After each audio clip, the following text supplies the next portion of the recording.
வாக்குண்டாம் நல்ல மனமுண்டாம் மாமலரால் நோக்குண்டாம் மேனி நுடங்காது பூக்கொண்டு துப்பார் திருமேனி தும்பிக்கையான் பாதம் தப்பாமல் சார்வார் தமக்கி.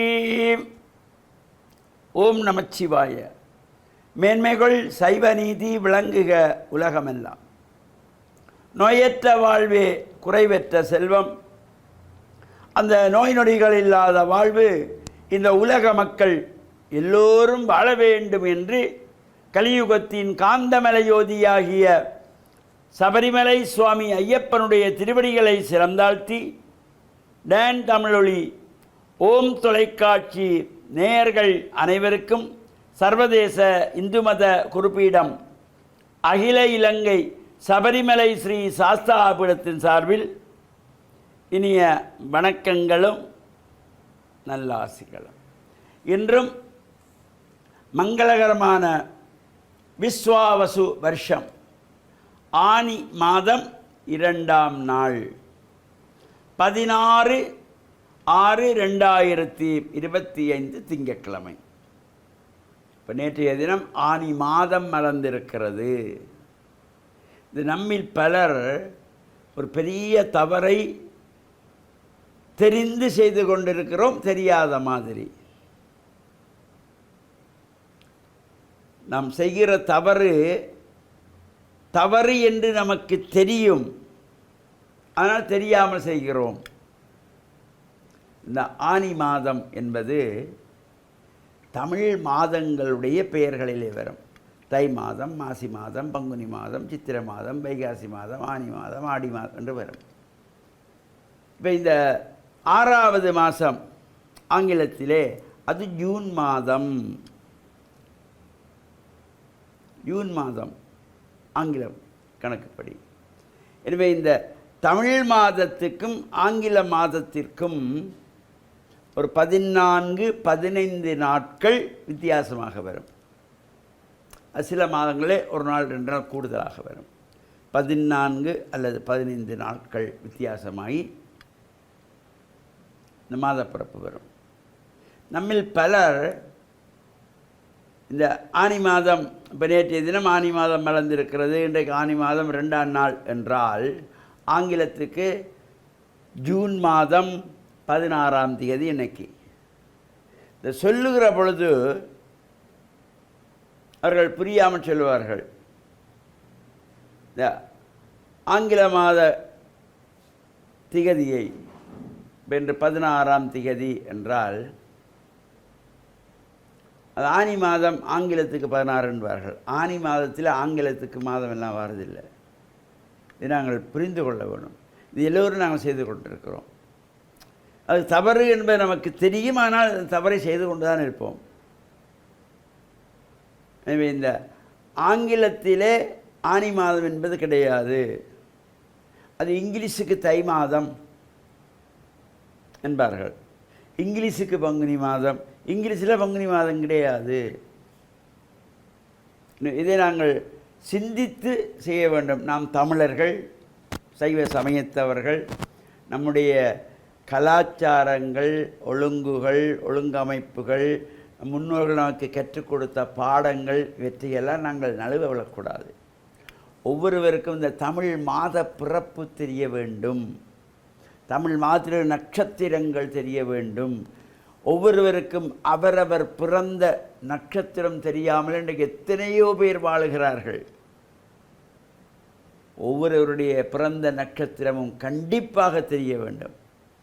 இது குழந்தைகளுக்கு தான் தெரியாதுன்னு வச்சுக்கோங்க. கல்யாண வீட்டில் மாப்பிள்ளைகிட்ட பேர் நட்சத்திரம் என்னென்னு கேட்டால், அம்மா என்ன நட்சத்திரம் என்று மாப்பிள்ளை கேட்குற அளவில் தான் இன்றைக்கி நம்ம சமூகம் இருக்கிறது. நட்சத்திரம் ஒவ்வொருவருக்கும் தெரிய வேண்டும். அதனால தான் இந்த முன்னைய காலத்திலே பிறந்த நாள் என்று கொண்டாடுகின்ற பொழுது நட்சத்திரம்தான் அங்கே முக்கியத்துவமே தவிர ஆங்கில திகதி அல்ல. ஆங்கில திகதிக்கு கொண்டாடுறது பிறந்த நாள் அல்ல, நட்சத்திரம்தான் முக்கியம் நமக்கு. நாம் பிறந்த மாதம் தமிழ் மாதத்திலே இந்த நட்சத்திரம் வருகின்ற பொழுது அன்றுதான் பிறந்த நாள். அன்றுதான் ஆயுஷ் ஹோமம் பண்ணுவது, ஆலயங்களில் சேர்ந்து அர்ச்சனை வழிபாடு செய்ய வேண்டும், இறை வழிபாடுகளைத்தான் செய்ய வேண்டும். பிறந்த நாளை கொண்டாட சொல்லலை எங்களுடைய சமயத்தில். இது வேற்று மதத்தவர்கள், ஆங்கிலேயர்கள் பர்த்டே என்று சொல்லி கொண்டாடுவார்கள். அதை நாங்கள் கைப்பற்றுகிறோம், அதை நாங்கள் கடைப்பிடிக்கிறோம், பின்பற்றுகிறோம். நம்முடைய சமய கலாச்சார விழுமியங்களை மறந்துவிட்டோம். நமது சமயத்திலே பிறந்த நாள் கொண்டாடக்கூடிய நாள் அல்ல.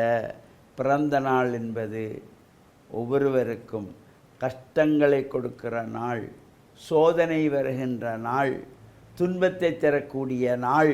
அதனாலே அந்த நாளிலே இறைவனை வழிபாடு செய், ஆயுஷ் ஹோமத்தை பண்ணு, உயிருக்கு ஆபத்து வந்துவிடும். அந்த பிறந்த நாள் என்பது அவ்வளவு ஒவ்வொரு ஜென்ம நட்சத்திரத்திலும் இந்த இறை வழிபாடு செய்ய வேண்டும். இது தொடர்பாக தொடர்ந்தும் சிந்திப்போம் என்று கூறி, டான் தமிழொலி ஓம் தொலைக்காட்சி நேயர்கள் அனைவருக்கும் சர்வதேச இந்து மத குருப்பிடத்தின் சார்பில் நல்ல ஆசிகளை கூறிக்கொள்வதில் மனமகிழ்வு கொள்கிறோம். சர்வே ஜனாகாம் சுகினோம் பவந்து, சமஸ்தசன் மங்களானி சந்து சுபம்.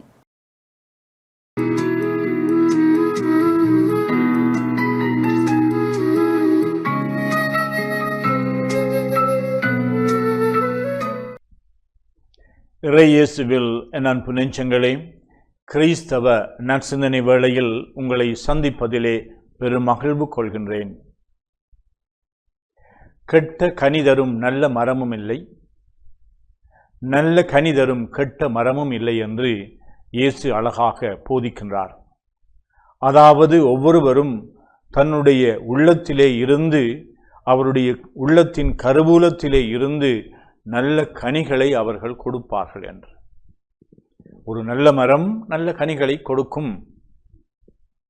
அந்த கனிகளிலே இருந்து அந்த மரத்தினுடைய தரத்தையும் அந்த மரத்தினுடைய பொறுமதியையும் நாங்கள் அறிந்து கொள்ளலாம். நாங்கள் இயல்பாக எங்களுடைய குறைபாடுகளை மறைத்து கொள்வதும் அல்லது எங்களுடைய உள்ளத்தின் ஆழத்திலே இருக்கின்ற தீய எண்ணங்களின் விளைவாக நாங்கள் யார் என்று எங்களுடைய பேச்சும் எங்களுடைய நடத்தையும் எங்களுடைய கலந்துரையாடல்களும் உரையாடல்களும் எடுத்து காட்டும். எப்பொழுதும் நாங்கள் எங்களை மூடி மறைக்கின்றவர்களாக முகமூடிகளை போட்டுக்கொண்டு செல்ல முடியாது. ஆனால் இங்கு இயேசு சொல்லுகின்றார், முட்புதரிலே இருந்து அத்தி பழம் பறிக்க முடியாது,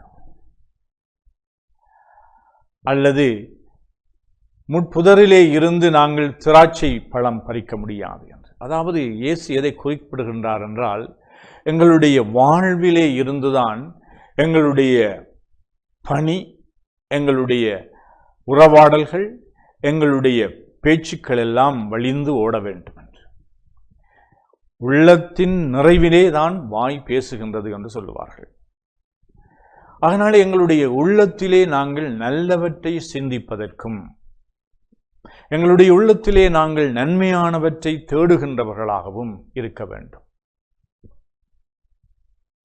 ஏன் எங்களுடைய உள்ளம் கரை படிந்து போகின்றது என்று சொன்னால்,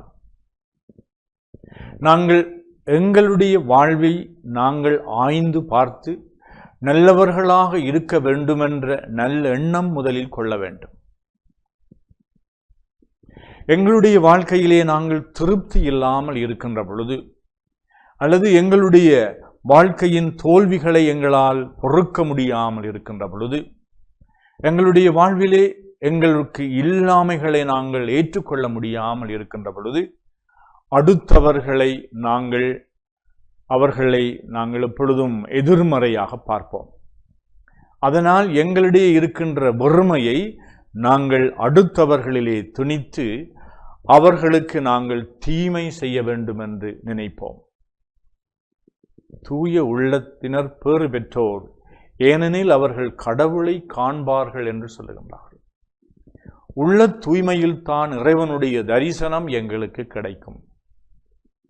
நாங்கள் எங்களுடைய செயல்களிலே செய்கின்ற பாவங்களிலும் பார்க்க, எங்களுடைய உள்ளத்தின் ஆழத்திலே எங்களுடைய நினைவினாலே ஏராளமான பாவங்களை செய்கின்றோம்.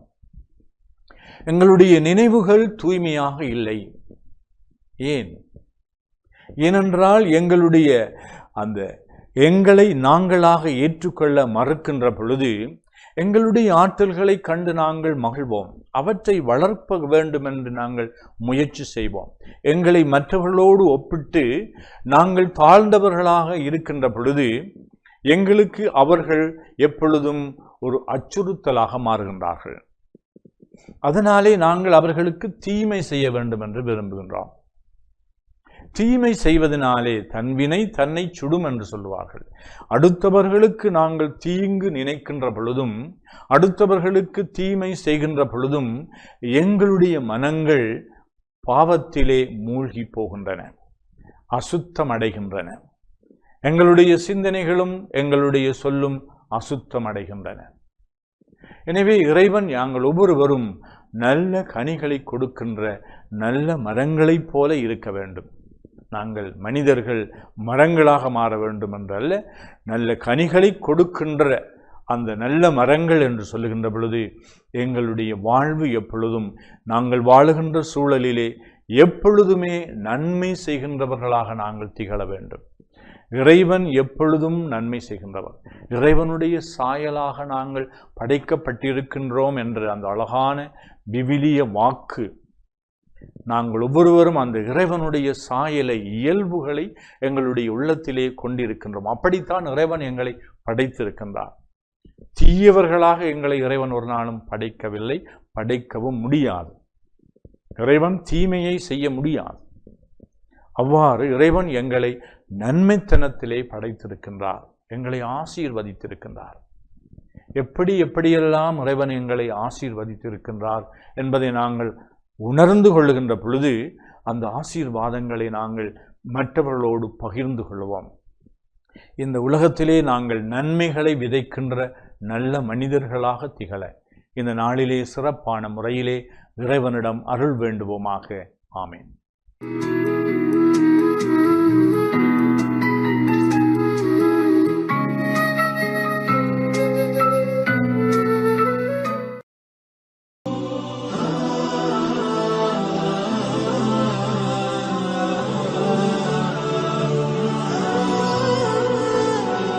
பிஸ்மில்லாஹிர்ரஹ்மானிர்ரஹீம்.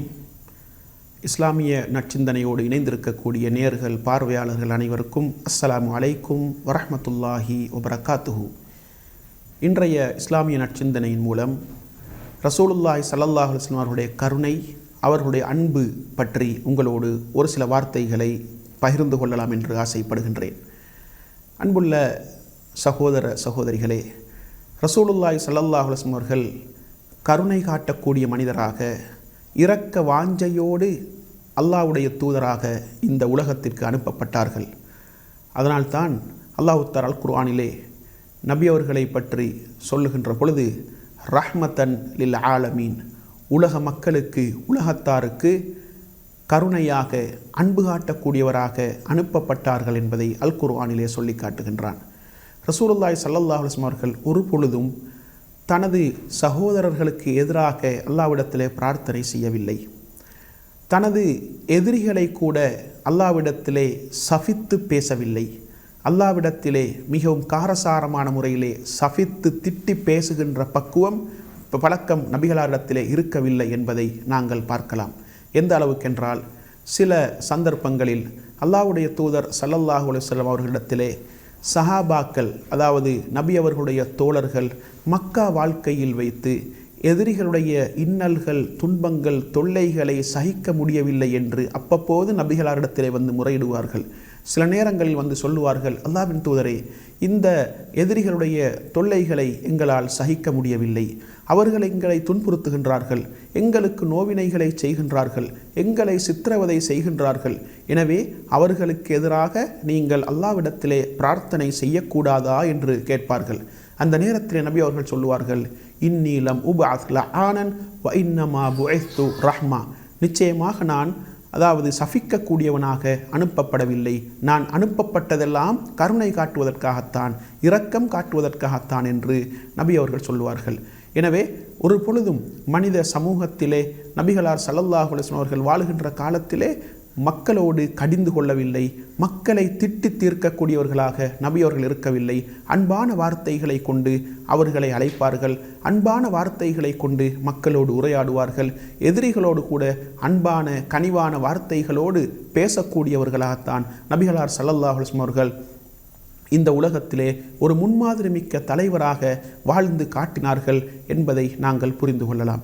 அதே போன்று ரசூலுல்லாஹி ஸல்லல்லாஹு அலைஹி வஸல்லம் அவர்களுடைய கனிவான வார்த்தைகள் தான், அன்பான வார்த்தைகள் தான் மக்களை இந்த மார்க்கத்தின் பால் ஈர்த்தது என்பதை அல் குர்ஆனிலே அல்லாஹ் தஆலா சொல்லி காட்டுகின்றான். இப்படி நபி அவர்களை பார்த்து அல்லாஹ் தஆலா சொல்லுகின்றான், ஃபபிமா ரஹ்மத்தின் மினல்லாஹி லின்தலஹும் வலவ் குன்த ஃபல்லன் கலீதல் கல்பி லம் ஃபல்லு மின் ஹவுலிக.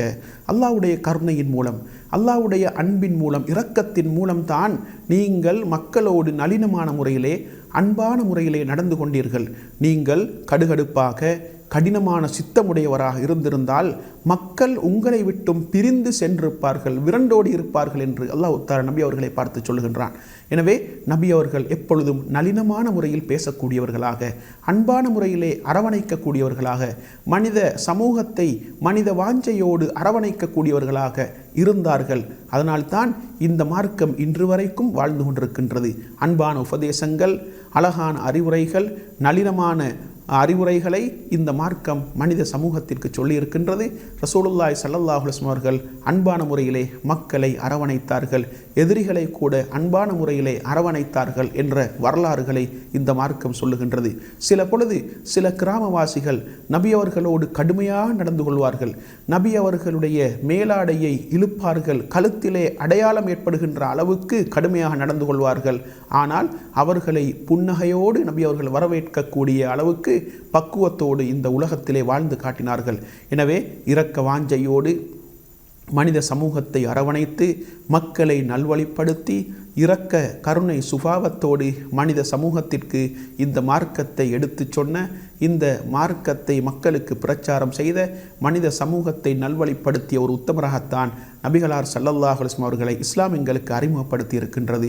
எனவே அன்பாகவும் நளினமான வார்த்தைகளாலும் நளினமான போக்குகளாலும் இரக்க வாஞ்சையோடும் மக்களை அரவணைத்து மனிதர்களோடு அன்பான முறையிலே நடந்து மனிதர்களோடு இரக்க சுபாவத்தோடு நாங்கள் உறவுகளை பேணி இந்த மார்க்கத்தை பற்றிய ஒரு நல்ல மனப்பதிவை அவர்களுடைய உள்ளத்திலே ஏற்படுத்தி இந்த ஆன்மீக பாதையிலே அல்லாவை நோக்கி, அல்லாவுடைய அந்த இறையச்சத்தை நோக்கி பயணிக்கக்கூடியவர்களாக மாறுவதற்கு வல்லவன் ரஹ்மான் எனக்கும் உங்கள் அனைவருக்கும் துணை புரிவானாக. வா ஆகிரு தஅவானா அனில் ஹம்துலில்லாஹி ரப்பில் ஆலமீன்.